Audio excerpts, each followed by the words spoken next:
Hello, everyone. Welcome to part two of Mental Health Conversations with Candace, the Preventionista. During part one, I had the pleasure to shine a light on two Black female professionals within the mental health field, Tanisha Thorpe Moore and Jasmine Henderson. But tonight, I have the pleasure of highlighting two Black male professionals within the mental health field, Tamilore Odimayo and Amos Josiah Ryan. Hey, fellas. How you doing? What's up, Ken? We're so Hey, guys.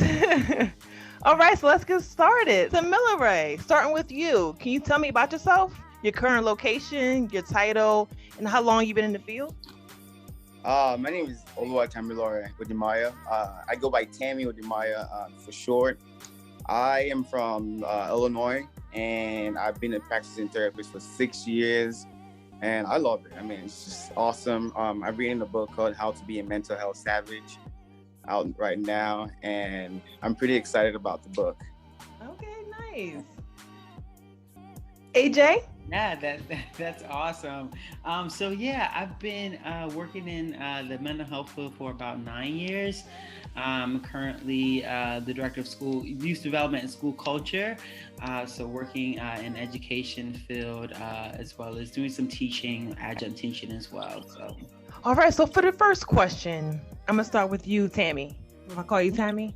Yeah, let go. Okay, Yeah. okay, perfect. Okay. So when and how did you get into the mental health field? Oh, it was by chance. I really wanted to do it, but my parents were all about, being a medical doctor and all of that stuff. You know how Nigerian parents sometimes. Right. And I got into school and I took my intro to psych class and then took another psych class. And then the same professor told me, you know what? Just drop pre-med bio. And that's how my life changed. Wow, Yeah. okay. All right, AJ? Yeah, so I think my career started, or like my interest in mental health started when I was an undergrad. I majored in social work and minored in music, and so that's where I took a lot of like human behavior classes and social work classes, and really kind of ignited just the interest, as well as when I did my senior year internship. I did it at a youth facility, like a youth prison, and I was working with the mental health counselor there, and that's where I got to really see some of the mental health disparities within the Black community, and that really just ignited for like a passion for me to be within the field and just be like a provider of mental health services, as well as a person who would try to shift the narrative. So it was just through that experience that I really kind of drive me to like be committed to like mental health and the field, specifically within the Black community as well. Yes, okay. Mm-hmm. Now, do you guys belong to any associations that has helped you in your career now? AJ, you can start. Yeah, sure. Yeah. So when I was in grad school, I was a part of the National Association for Black Social Workers. That really helped just kind of networking and connecting in New York with just like different, events and things like that were happening, as well as like the Black Male Initiative program, which is a program here in New York. So yeah. Mm-hmm. Okay. Tammy? I got the honor of getting into Chi Sigma Iota Honor Society in school. And that kind of helped me get, in touch with professors and understand what to do with my doctorate. And right now, I'm a member of the American Counseling Association, as well as Illinois. I'm trying to participate in Illinois lobbying so that I can get mental health advocacy to the next level. I'm trying to get, more funding for substance abuse related disorders, more awareness out there in the Senate and, in the Illinois General Assembly. Okay. So next question. So as a therapist, I'm sure you help clients of different backgrounds and stuff like that, and I know your school has trained you. Have you done any kind of training for yourself, or are you doing any kind of training to deal with those different types of clients? Well, as far as multicultural diversity and learning and all of that stuff, I was the only Black male in my entire program.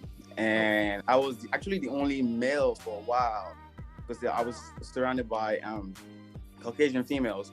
But my professor, she's an extremely, and God bless her, she's an extremely if I could use woke in a different term, like she is extremely aware about cultural differences and everything. And from the beginning of my program to the end, it was like pressured into me that to be a counselor, you need to understand diversity when it comes to sexuality, race, and all of that stuff. And me personally, I had to learn by myself, and I learned by asking my clients questions.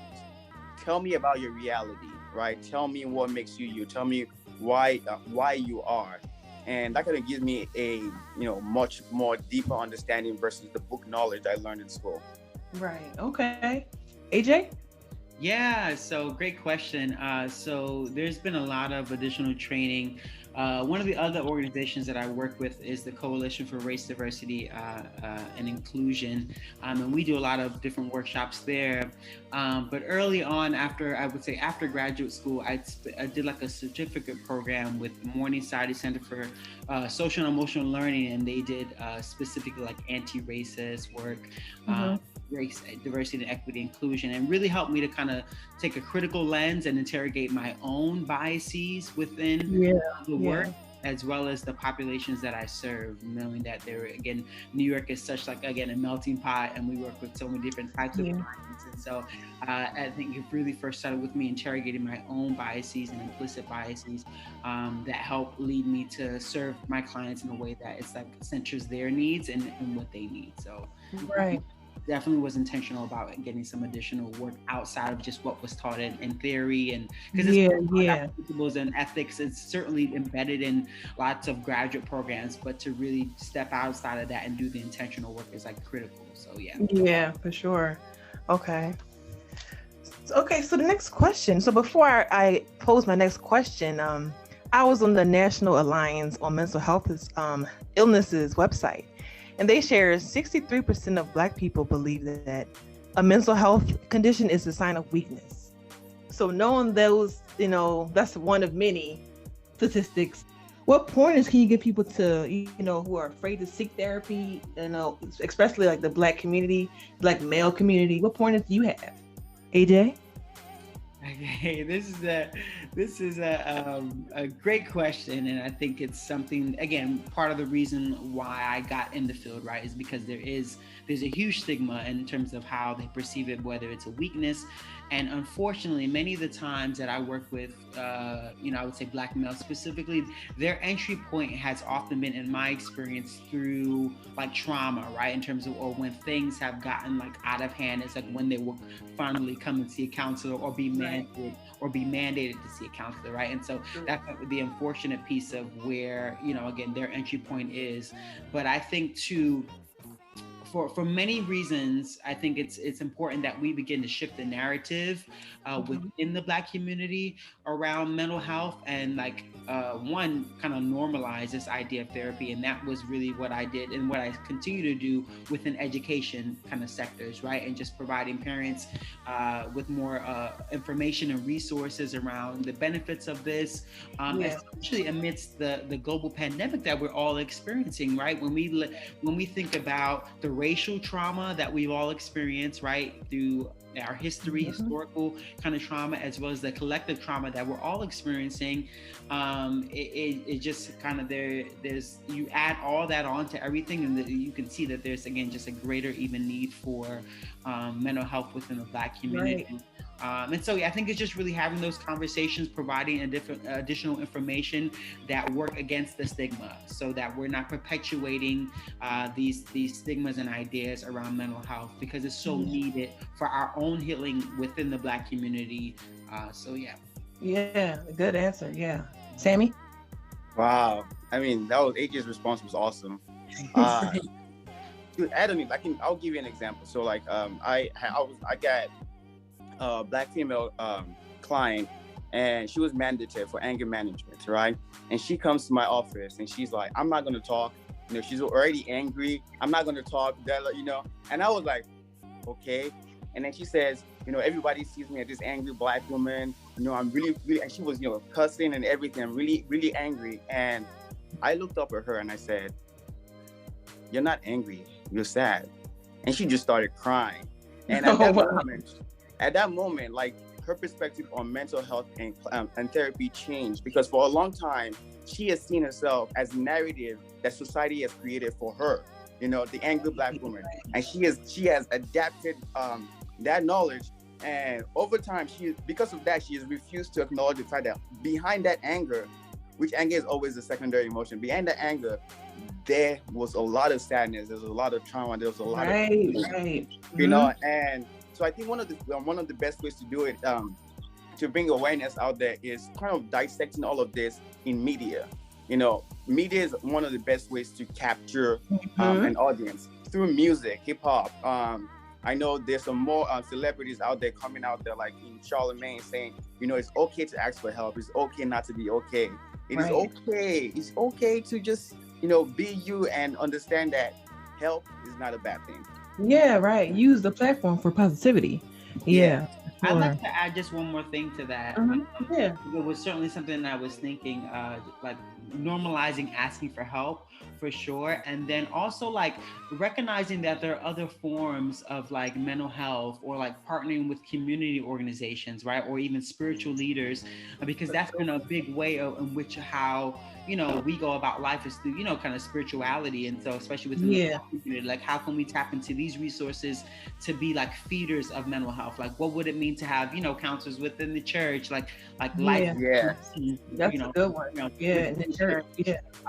Because that's an avenue, as well as dismantling like hyper masculinity, right? In terms of when we talk about men, right? That that's the other piece that perpetuates like, oh, you can't ask for help because we have to be super macho and we have to kind of show up in this way. We need to the narrative, right? As you know, as we were just saying, like it's okay to just be, right? And if you're different in a way, like asking for help, there's nothing wrong with that. Those two things can both coexist, right? Right. You can still be manly and also show you're emotional and get help. Yeah. Good points, guys. Yeah. Okay. Wow. So I know, you know, being a therapist can be, you know, taxing on the brain. And I know you, Tammy, you're in school. So what do you guys do for yourself? Like, does a therapist ever need a therapist? Does a counselor ever need a counselor? What do you guys do for yourself? Tammy? Yeah, I'm a firm believer that every therapist should see a therapist, right? There's a whole lot of baggage every day that you listen to, and you have to get out yourself to someone else. I'm very, very big on self-care, exercising, my diet, you know, what I eat, what I drink, because I realize that everything influences how I listen and how I participate in counseling as well. Big on the holistic approach, some of which I talked about in How to Be a Mental Health Savage, you know, mindfulness, meditation, and doing all of that great stuff. Yeah. Nice. Okay. AJ? Yeah, likewise, I echo those sentiments, Tammy, for sure, in terms of just having my own clinical supervisor, therapist, as well as my own kind of routine, right? And so just a little bit of that is like, I wake up super early for exercise, then there's prayer, then there's mindfulness moments that I like, you know, especially again, amongst this pandemic, I've just had to like double up on the intentionality of all those practices. And so, and running is like a huge way for me as well to kind of just be able to kind of clear my mind and all this. And so certainly just kind of having my own self-care, my routine, and, you know, my own therapist and things like that. Because again, you can't pour from an empty cup, right? And so yes, like to kind of be able to give without pouring back and investing in Right. Great. Yeah, that's so true. So do you guys have any last comments or anything? I think it's just very important for us to continue to have these conversations and shift the narrative again within, as Tammy said, even again, I remember being one of the only Black guys in my graduate school programs and things like that. I mean, even undergrad, you can attest to that. But so just like knowing that the more that we're in these spaces, the more transformative they could be, because it even like shifts the way we do counseling and social work and psychotherapy. It shifts the way that we do them because we bring a unique lens to the work, right? What I see as a therapist, another maybe white therapist won't see, because I have a specific and unique experience that I come from, you know, whether it's because of the urban context, or again, my Black experience that I bring from a Caribbean background, all those things like, contribute to my skills and lens and their tools to help support the Black community. And I've seen them be just exactly that when I work in, working in Brooklyn and things like this. So I think the more that we're in these spaces, the more that we can have conversations like this, that will help shift the narrative about who we are and us accepting help within mental health. So yeah, that's true. Okay, great. Okay, so I want to end this on a note asking, what projects do you guys have going on? Right now, I am working on publicizing this book, How to Be a Mental Health Savage, and I'm going on. I was supposed to go on the tour last year, but COVID happened, and then boom, everything just. But right now, what I'm doing advocacy with T-shirts. So I have T-shirts that have Mental Health Savage, and when I wear Mental Health Savage to the grocery store or somewhere, I get the question like what's going on, Right. And I say, hey, my name is Odimayo, and I'm all about like promoting mental health awareness out there. I just want to let you know that, hey, if you need help, like depression is not a bad thing. There's treatments for it. There's the options for anxiety and everything. And it helps me have that conversation with just random strangers wherever I go. Oh, nice. Okay. AJ? Yeah, so I don't have too many projects coming out. I'm actually doing a lot of personal work, finishing my second master's at Columbia, as well as teaching. Again, I'm teaching at VCU, Virginia Commonwealth University. So, nice. Yeah, my hands are kind of tied up amidst those things. So, just lots of stuff like that. I do have. You can follow me on social media, AJ Ryan 105, totally, just to kind of connect with me on there. And I certainly post about mental health and different things like that on that platform as well. So. Nice. Okay. I'll be sure to put you guys' handles in the description as well, so people can check you out. Nice. Okay. So thanks for sharing what you have going on and conversing with me too tonight. I really appreciate it. And everyone, thank you so much for listening, and tune in next month where I'll be talking about mental health and fitness.